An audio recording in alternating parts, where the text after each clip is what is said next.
Once every generation, a man arrives on the scene that speaks the hopes and the aspirations of his entire time. Here is such a man, the star of our show, Gene Shepard.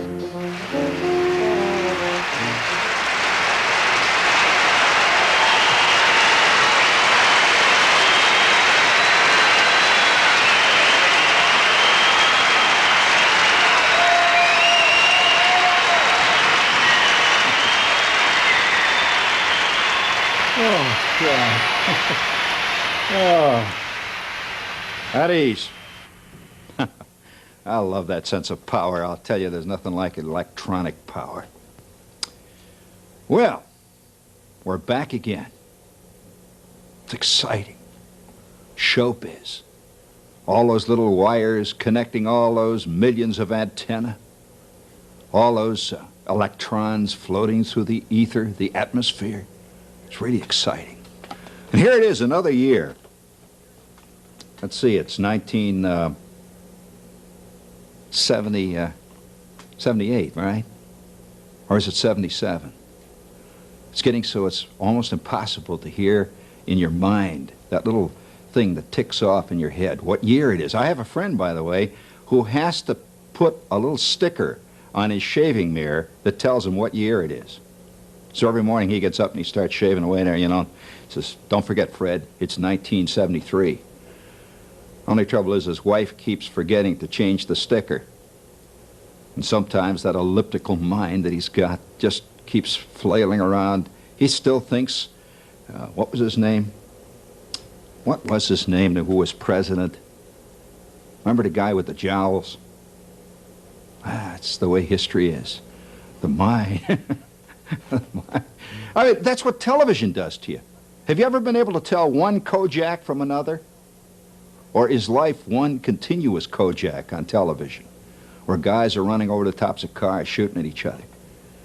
But there is hope, friends, I'll tell you, there really is. My other friend, I have two of them, he's got this kid, see? And he's always studying his kid to find out what is actually going to happen in the future world. And his kid got this game for Christmas, last Christmas. Great game. It's called City Dump.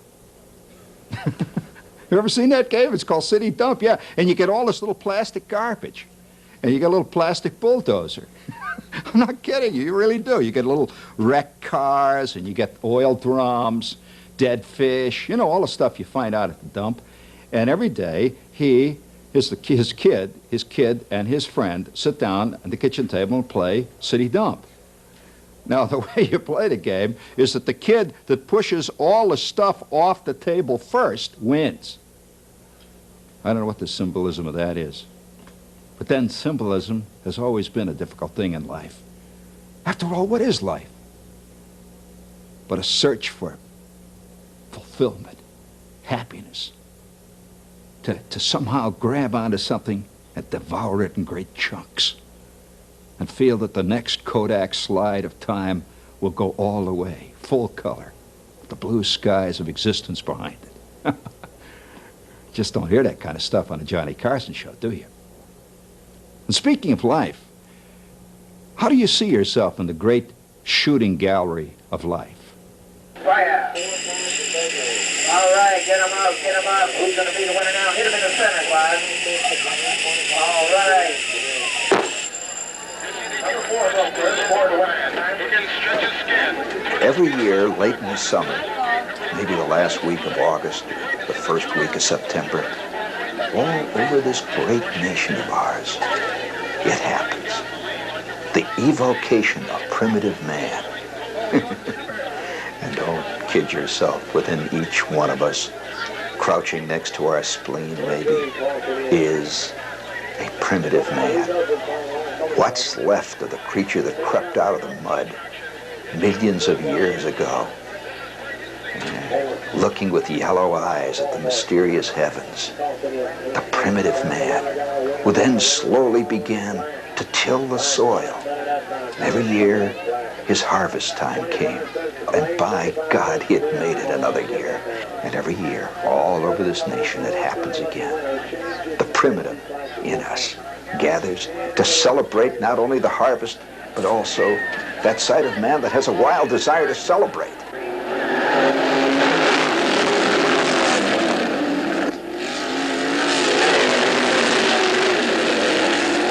The Quasars. Let's let them hear it now. One of the most spectacular aerial acts in America.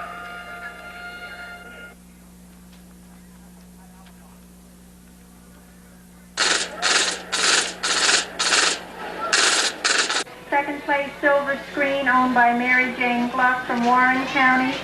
Third place, Honeyborn Hill Cataloo, owned by Maya Heyman from Morris County. And you will see just enough to see the regular shows. Plus, our big races which come up here in exactly 3 minutes time.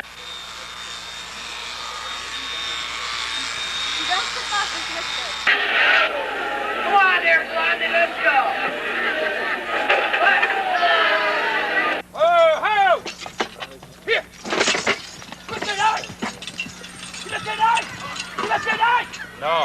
Just to let it all hang out, great feasts. They could eat themselves silly, and they did. But they still do it. Yes, in Skowhegan, in Indianapolis, in Pomona, and Flemington, New Jersey. No matter where you go in this nation, the county fair, they eat themselves out of their skull. Anything that can be stuffed in the trap is stuffed in the trap.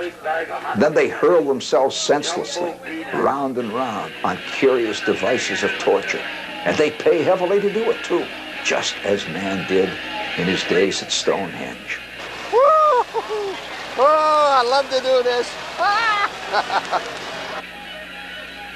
And they roar around the track. They hurl themselves up and down on the Ferris wheel, on the slide, on the hurricane whip. Oh, boy. That'll do great things for your taffy apples. The county fair. Let it all hang out.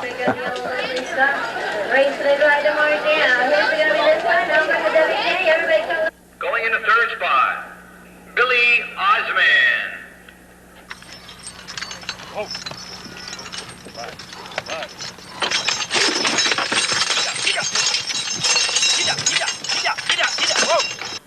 And all the while, the cows in the distance moo.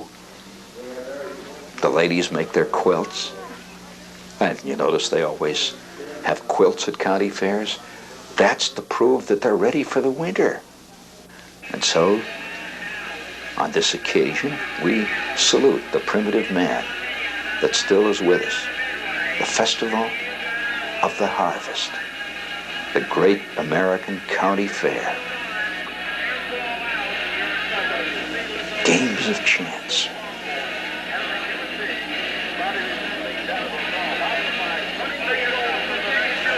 Games of plenty. Games of danger. And I'll tell you one thing, after all the words have been said, it's a hell of a lot of fun. Well, look at that little beauty. Come on, keep it on there, fellas. Watch that. Look at that. Isn't that fantastic? Look at that searchlight. It's searching right down deep into your soul. Wait till you see this thing. Oh, I'll tell you, talk about obscenity. I love those county fairs, I must say. And you know, actually, the county fair is really basically a carny. It's a carnival in most cases. And do you see this little baby here? Now just zoom in a little bit so they can see this gorgeous piece of slob art. Come on, you can get closer than that. Come on, right up to it. There you go. There you go. Look at that. Now that's true slob art.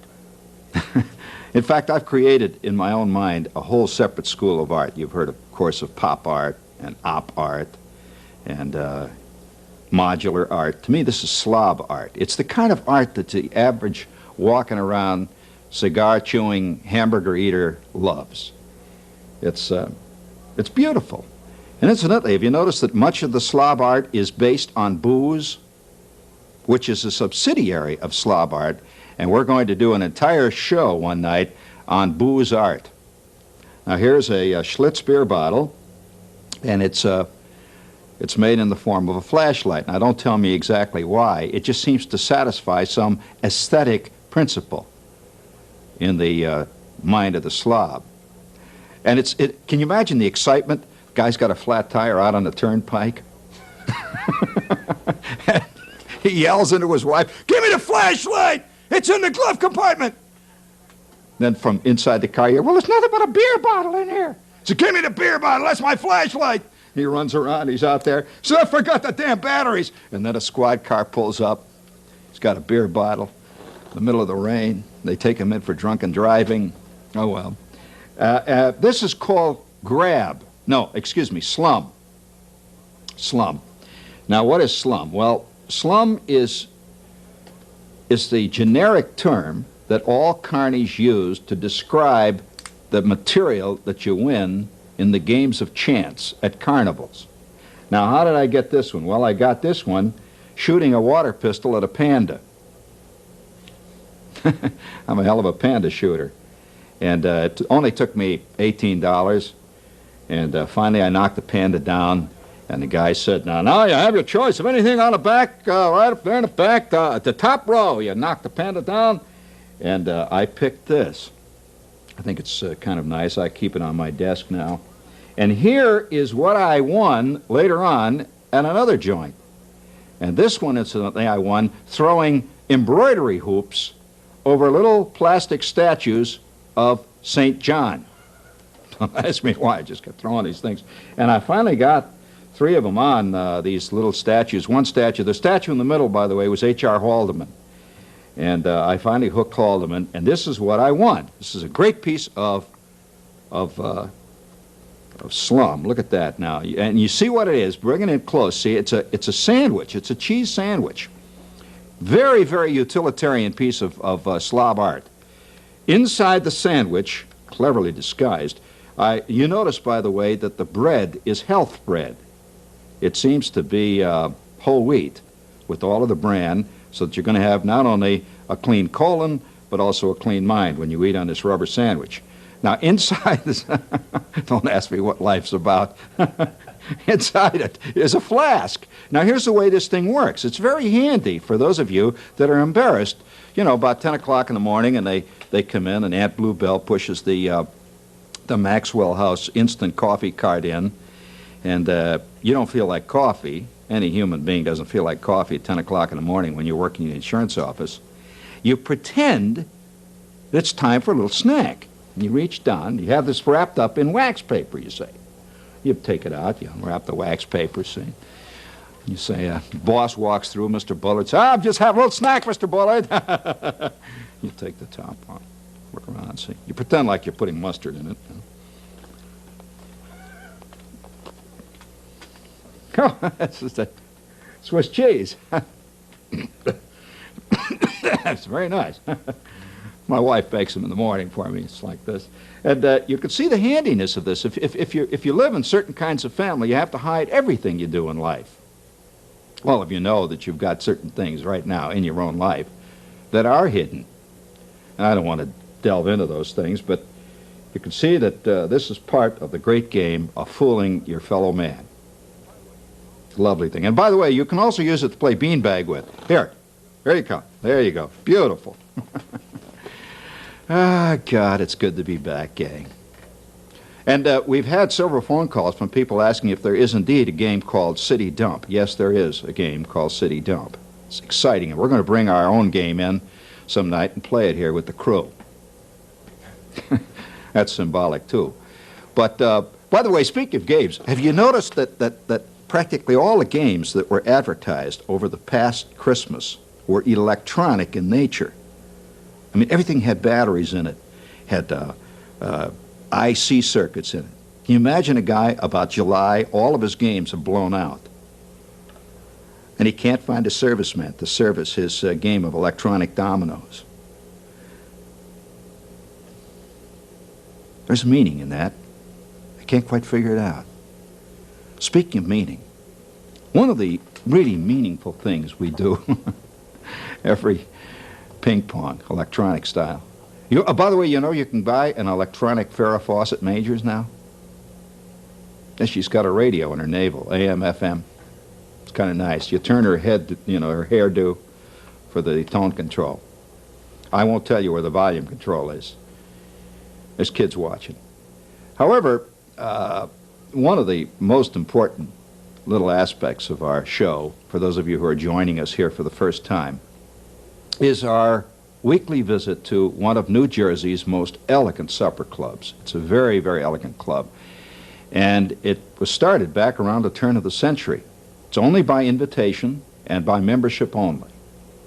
And they have truly superb entertainment of all types. And we're very privileged to take our cameras into the Palm Court each night that we're on the air to give you a little taste of just what is going on at the Palm Court. Sorry, we cannot take any applications for membership. They have not had a new member since 1938. And we'll go into that story a little bit later on. But tonight, with great honor and humility, we take you now to the Palm Court.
Ring them bells, I say, ring them bells, ring-a-tick-a-tick-a-ting. That was very exciting.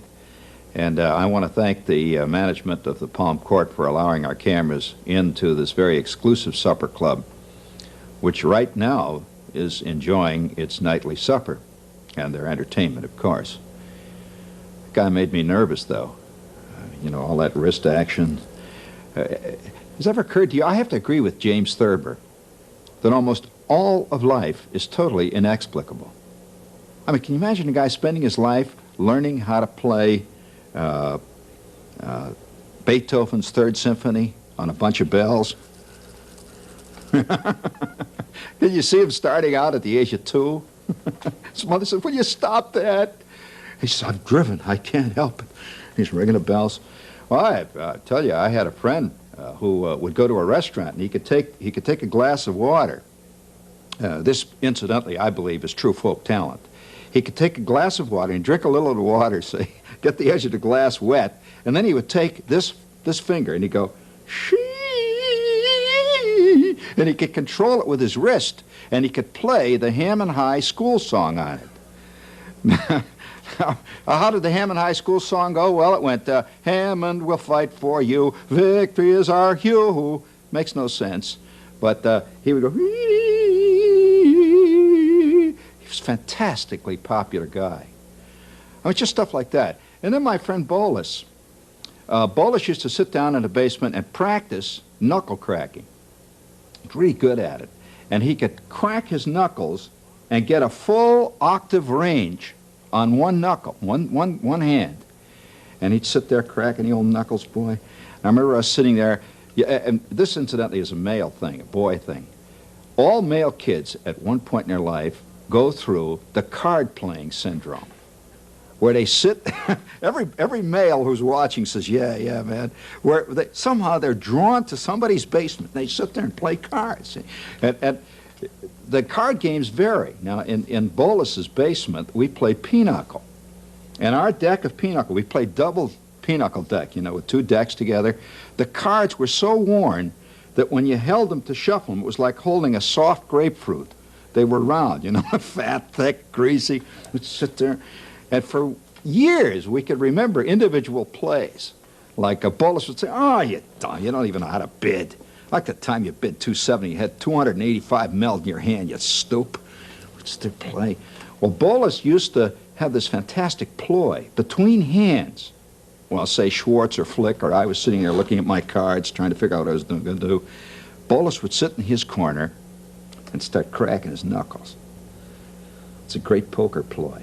You'd hear him tuning up. You'd crack the first one. Then he would crack the second one a little higher. Listen to it. Click. I never could do it. And then by the end of the tune-up period, he'd start playing Semper Fidelis. The cracking his knuckles away there. This is all talent, people, and it's all part of man's search for happiness, to fulfill his life. Why do you think you're sitting here looking at the boob tube right now? Think of the things you could be doing. Why, for example, not more than 20 feet away from probably where you're sitting right now, there's a bedroom. And you're sitting there staring at the goggle box, expecting magic. I mean, expecting what? Who knows? You go to shows. You see a bunch of people jumping up and down wearing ostrich feathers. You pay $14 a ticket for it. And you go back and say, oh, wasn't that great? And of course your behind was asleep halfway through the second act. But since Clive Barnes likes it, you know it must be good. You go to movies. I remember looking at this marquee that said Unforgettable. It had a French movie. I had seen it 2 weeks before. I couldn't remember it. To forget the unforgettable is really kind of discouraging. And so we search and search. Like last week, I'm sitting on this airplane coming in from Cleveland. How many of you read these little magazines that they give away in the airplanes called Flight, The Friendly Skies? And they're always beautiful. There's big pictures on travel. Oh, they say, the beauty of Minneapolis. You sit there and read about all the elegant restaurants in Minneapolis. Max's, McDonald's, Colonel Sanders served on a flaming spit. And I want to tell you that all over the world today, people are looking for the good life. They're searching, no matter where you are. And never quite turns out the way you think it should have. A friend of mine almost got shot in Bermuda here a couple of weeks ago. The good life. I want to show you one part of the good life that you never see talked about in the airline magazines. The Jersey Shore.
Oh, it's all part of the search to good life. Those of you out there who have your Morocco-bound volume of TV Guide, the heirloom edition, we want you to put your hands right on top of that TV set right now. You feel that warmth coming up through those knuckle bones? That's love. Electronic love. It's been exciting this night. The county fair, the Swiss bell ringer, the New Jersey shore, fat ladies packing the cars after the vacation. What more could you ask? Think clean thoughts till next week, gang. We'll see you.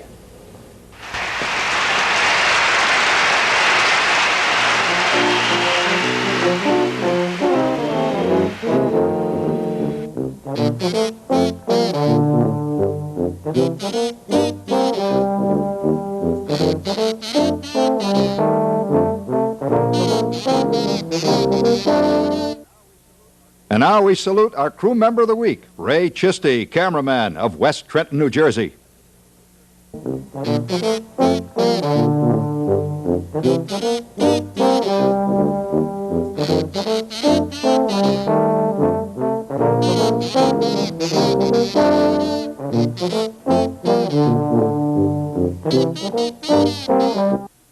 If you too would like to be a Shepherd's Pie pen pal, here's our address. Shepherd's Pie, 1573 Parkside Avenue, Trenton, New Jersey, 08638. And once again, for the non-speed readers, that's Shepherd's Pie, 1573 Parkside Avenue, Trenton, New Jersey, 08638. We'd love to hear from you.